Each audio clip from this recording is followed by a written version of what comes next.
कल इशा के बाद खाना काबा का गुलाफ चेंज कर दिया गया है अल्हम्दुलिल्लाह। सऊदी अरब न्यूज़ ने बताया है कि खाना काबा का गुलाफ 1350 किलो वज़नी है और इस 1350 किलो वज़नी खाना काबा का गुलाफ बनाने के अंदर तकरीबन 159 कारीगरों ने हिस्सा लिया है। खाना काबा के गुलाफ की लंबाई तकरीबन 14 मीटर से ज़्यादा है और गुलाफ काबा की तैयारी में तकरीबन 1000 किलो रेशम इस्तेमाल हुई है और 120 किलो सोना इस्तेमाल हुआ है और पूरी 100 किलो चांदी के धागे इस्तेमाल हुए हैं। खाना काबा का गुलाफ कई सदियों से एक ही वक्त पर चेंज होता आ रहा था और वो वक्त क्या था, 9 ज़ुल्हज्जा को, जिस दिन हज होता था। लेकिन 2022 में सऊदी अरब की हुकूमत ने फैसला किया कि यकम मुहर्रम वाले दिन खाना काबा का गुलाफ चेंज किया जाएगा।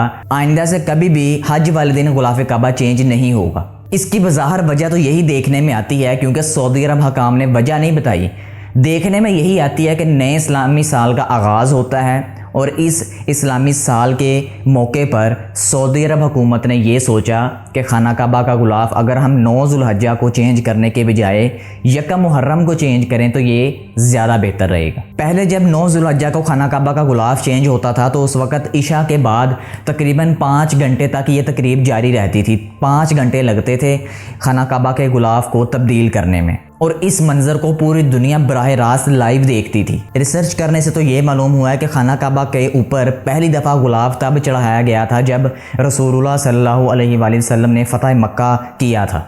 फ़तह मक्का वाला दिन अल्लाह के नबी सल्लल्लाहु अलैहि वसल्लम ने खाना काबा का गुलाफ ऊपर चढ़ाया था और वो यमन की तरफ से अल्लाह के नबी को तोहफ़ा दिया गया था। गुलाफ को बनाने के लिए कौन सा कपड़ा इस्तेमाल किया जाता है, इसके ऊपर जो धागा इस्तेमाल होता है, सोने का, चांदी का, रेशम का, वो धागा कहाँ से लाया जाता है और इसको बाद में जांच पड़ताल करने के लिए कितने मरहलों से गुजारना पड़ता है, आइए जानते हैं। इस्लाम के ज़ाहिर होने के बाद यमन का एक बादशाह था तूबा अल-हमीरी जब मक्का से वापस यमन जा रहा था तो रास्ते में उसे एक मोटा कपड़ा नज़र आया। उस मोटे कपड़े के ज़रिए उसने खाना काबा का गुलाफ तैयार करवाया था। तारीखी किताबों का जब हम मुतालिया करेंगे तो उस मोटे कपड़े को बाद में कशफ का नाम दिया गया था। मतलब खाना काबा का जो पहला गुलाफ था उस गुलाफ का नाम कशफ था। मज़ीद मुतालिया करें तो पता चलता है कि बाद में जब दूसरी दफ़ा तूबा अल-हमीरी ने जब खाना काबा का गुलाफ दूसरी दफ़ा तैयार करवाया तो उसने कशफ का कपड़ा इस्तेमाल नहीं किया, तो उसने अल-मुआफिरिया नामी कपड़ा यूज़ किया था। दूसरी मरतबा जब खाना काबा का गुलाफ तैयार करवाया तो उस वक़्त यमन का एक बहुत ही पुराना शहर था। उस शहर का सबसे बेहतरीन कपड़ा अल-मुआफिरिया ही था। और इसके अलावा क्या आप जानते हैं कि खाना काबा का गुलाफ माजी में 1962 से पहले मिस्र से बनकर आता था। सऊदी अरब में खाना काबा का गुलाफ नहीं बनता था, लेकिन एक दफ़ा ऐसा हुआ कि 1962 का दौर था तो मिस्र से सऊदी अरब खाना काबा का गुलाफ लाया जा रहा था, लेकिन उसके अंदर कुछ देरी हो गई, कुछ लेट हो गई।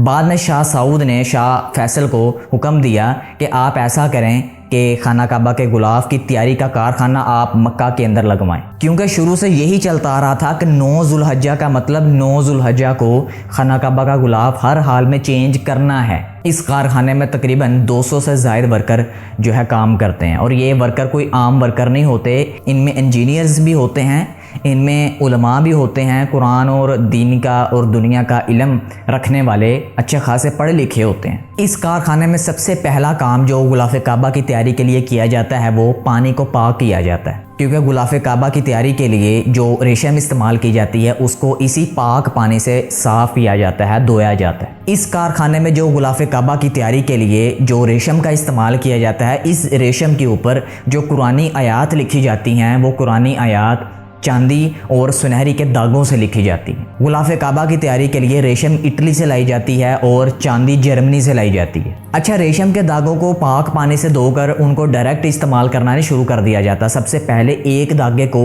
मुख्तलिफ टेस्टों से गुजारा जाता है। जब वो एक धागा सारे टेस्ट पास करता है बाद में वो गुलाफ काबा की तैयारी के लिए इस्तेमाल होता है। सबसे पहला टेस्ट रेशम के धागे का थ्रेडिंग का होता है। बाद में इसकी मोटाई को परखा जाता है, टेस्ट से गुजारा जाता है। बाद में इसकी मजबूती को देखा जाता है। बाद में रंगने, मैचिंग और धोते हुए रंग उड़ने वाला जो टेस्ट है, इन तमाम टेस्टों से गुजारा जाता है। बाद में एक धागा इस काबिल होता है कि वो गुलाफ काबा की तैयारी में यूज़ हो सके। एक गुलाफ काबा की तैयारी में तकरीबन 2 करोड़ सऊदी रियाल यूज़ होते हैं। ये तारीख का सबसे महंगा तरीन प्रोडक्ट है जो हर साल तैयार किया जाता है।